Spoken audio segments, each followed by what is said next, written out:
부드럽고 견고하게 접힌다. 갤럭시 S20 울트라는 뻔뻔할 만큼 고사양이다. 삼성전자의 갤럭시 S20과 두 번째 폴더블 폰 갤럭시 G 플립에 대한 외신의 찬사는 뜨겁습니다. 특히 6.7인치 대화면 스마트폰으로 조개 모양을 채택한 갤럭시 G 플립은 접어서 바로 주머니에 넣을 수 있는 크기였습니다. 가격도 갤럭시 폴드 대비 165만원으로 책정되어 폴더블 폰의 본격적인 대중화를 이룰 것으로 전망되고 있습니다. 갤럭시 G 플립을 디자인한 삼성전자 김태중 상무는 갤럭시 G 플립이 휴대성과 그립감에 중점을 두고 디자인됐다고 했습니다. 작은 핸드백이나 바지 주머니 쏙 들어가는 사이즈와 손에 쥐었을 때 부드럽게 착 감기는 느낌을 만들기 위해서 수백 번의 실험을 거쳤다고 했습니다. 또한 유리와 메탈의 만남으로 컴팩트한 컨셉과 그립감을 염두에 두고 제작해 디테일에 신경을 썼다고 했습니다. 이 같은 삼성의 노력은 갤럭시 G 플립으로 여심을 자극하고 있습니다. 이것은 그동안 삼성 제품에 대해 거부감을 지니고 있던 일본의 여성들까지도 관심을 갖게 만들고 있습니다.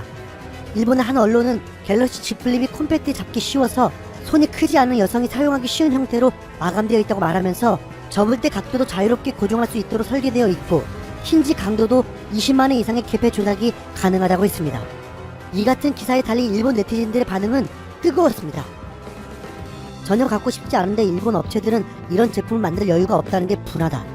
팔릴지는 모르겠지만 기술적으로는 선진적인 것을 하고 있으며 도전적이라고 생각해. 예전에는 이런 것들을 일본의 메이커들이 하고 있었는데 지금은 더 이상 볼 수가 없게 되었어. 갖고 싶다, 갖고 싶지 않다. 브랜드 이미지를 제쳐두고 새로운 것에 도전하는 것은 멋지다고 평가하고 싶다. 지금은 니즈가 없어도 제품화되어 그것에 맞는 편리한 앱들이 나오면 따라하는 회사들이 나올지도 모른다. 기술이 굉장하다라고 생각하지만 실제로 구매할지 어떨지는 애매하다. 상당히 비쌀 거고 그에 걸맞는 메리트가 있어 보이진 않는다. 디자인은 참신하고 소유욕을 불러일으킨다. 개인적으로는 옛날 접이식 휴대가 컴팩트하고 편리했지만 이것을 양산 레벨로 완성해버리는 것은 솔직히 굉장한 기술력이다. 기술 도구뿐만 아니라 경합하는 게 아닌 앞서 나가려는 자세의 마케팅도 느껴진다. 일본도 열심히 하지 않는다면 내구성이 낮은 비싼 전자기기를 사는 이유를 모르겠다. 게다가 메이드 인 코리아? 이 사이즈는 접는 의미가 없는 것 같네. 기술을 어필하는 상품이라고 생각해. 솔직히 일본에서는 할 수 없는 일을 해내서 대단하다고 생각해. 의견들이 너무 부정적이다. 인정할 부분을 인정하지 않는다면 일본인으로서 안 된다고 생각한다. 재밌네요. 세로 접기나 가로 접기나 둘 다 좋은 것 같지만 실용성을 우러나는 것이 아니라 이런 것도 할 수 있다는 기술의 과시. 볼성이 일본 기업은 도저히 할 수 없는 일. 실패는 곧 패배가 되어버린 일본. 지키는 것만 유지하는 일본 기업, 비용 절감만으로 이익을 내는 일본 기업들.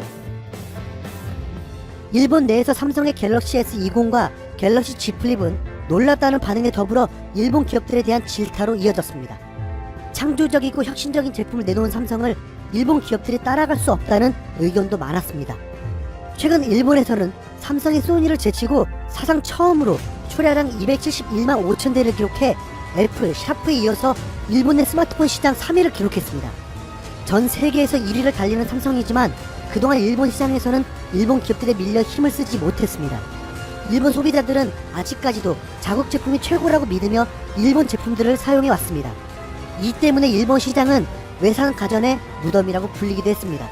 하지만 지난해 갤럭시 S10을 시작으로 삼성 스마트폰의 점유율이 높아지더니 이젠 갤럭시 S20과 갤럭시 G 플립으로 굳게 닫혔던 일본 시장의 문을 열 작정입니다. 특히 일본에서 볼 수 없었던 갤럭시 G 플립이 얼마나 일본 소비자들을 유혹할지